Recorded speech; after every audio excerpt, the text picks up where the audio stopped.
Assalamualaikum warahmatullahi wabarakatuh. Perkenalkan, nama saya Andika Sumantri dari kelas 11 TJKTC. Saya di sini akan membacakan jawaban tentang tugas pengganti tugas yang belum, yang bertema penjajahan Jepang di Indonesia.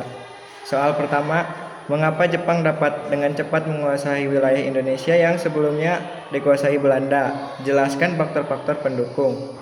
Jawaban: Jepang dapat cepat menguasai wilayah Indonesia yang sebelumnya dikuasai Belanda karena adanya beberapa faktor pendukung, antara lain: A. Propaganda dan dukungan lokal.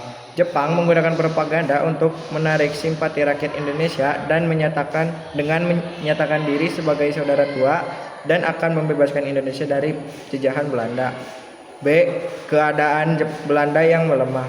Belanda saat itu dalam kondisi melemah setelah mengalami kekalahan di Perang Pasifik, sehingga sulit untuk mempertahankan kekuasaan di Indonesia. C. Strategi militer Jepang.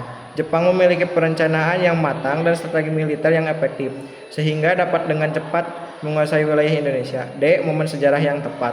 Jepang masuk ke Indonesia ketika Indonesia sedang dalam kondisi politik yang tidak stabil. Pertanyaan kedua, apa perbedaan strategi penjajahan yang dilakukan Jepang dibandingkan Belanda di Indonesia? Bagaimana dampaknya terhadap kehidupan masyarakat? Jawaban: strategi Jepang di Indonesia lebih brutal dan militeristik dibandingkan Belanda yang lebih fokus pada sistem ekonomi dan administrasi. Sementara Jepang lebih menekankan propaganda, kerja paksa Romusa, dan penguasaan militer. Dampaknya, masyarakat Indonesia mengalami kesulitan lebih besar selama pendudukan Jepang, termasuk kerja paksa, kelaparan, dan penindasan politik.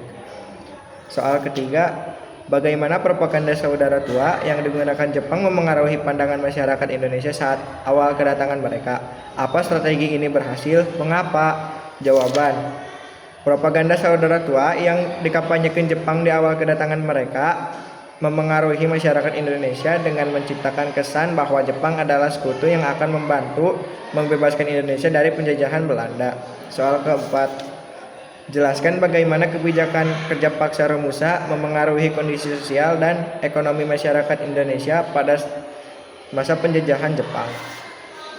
Kebijakan kerja paksa Romusa pada masa penjajahan Jepang memiliki dampak signifikan terhadap kondisi sosial dan ekonomi masyarakat, antara lain: 1. Kemiskinan dan kelaparan. 2. Kerusakan sosial. 3. Kematian dan penderitaan. 4. Gangguan ekonomi. Dan 5. Trauma dan penderitaan psikologis. Soal kelima, apa tujuan Jepang membentuk organisasi-organisasi seperti PETA, Heiho, dan Putra? Bagaimana organisasi-organisasi ini kemudian berperan dalam perjuangan kemerdekaan Indonesia? Jawaban: Jepang membentuk organisasi seperti PETA, Heiho, dan Putra dengan tujuan memanfaatkan tenaga dan loyalitas rakyat Indonesia untuk kemudian menjadi alat perjuangan kemerdekaan karena mempersiapkan mental masyarakat, memberikan pelatihan militer, dan membuka peluang bagi para pejuang menyalurkan semangat nasionalisme. Soal keenam, bandingkan dampak penjajahan Jepang di bidang pendidikan dengan masa penjajahan Belanda. Apa yang berubah dan mengapa hal itu penting? Jawaban: perubahan dan dampak penjajahan Jepang dan Belanda di bidang pendidikan: 1. Menghapus sistem dualisme Belanda. 2. Bahasa Indonesia sebagai bahasa pengantar. Kurikulum yang diterapkan Belanda diubah menjadi menekankan pada pelajaran matematika, IPA, dan pendidikan militer. Perubahan ini penting karena menunjukkan upaya Jepang untuk mempersatukan masyarakat Indonesia dan mempersiapkan mereka untuk tujuan perang, meskipun dampak negatif pada kualitas pendidikan. Soal ketujuh,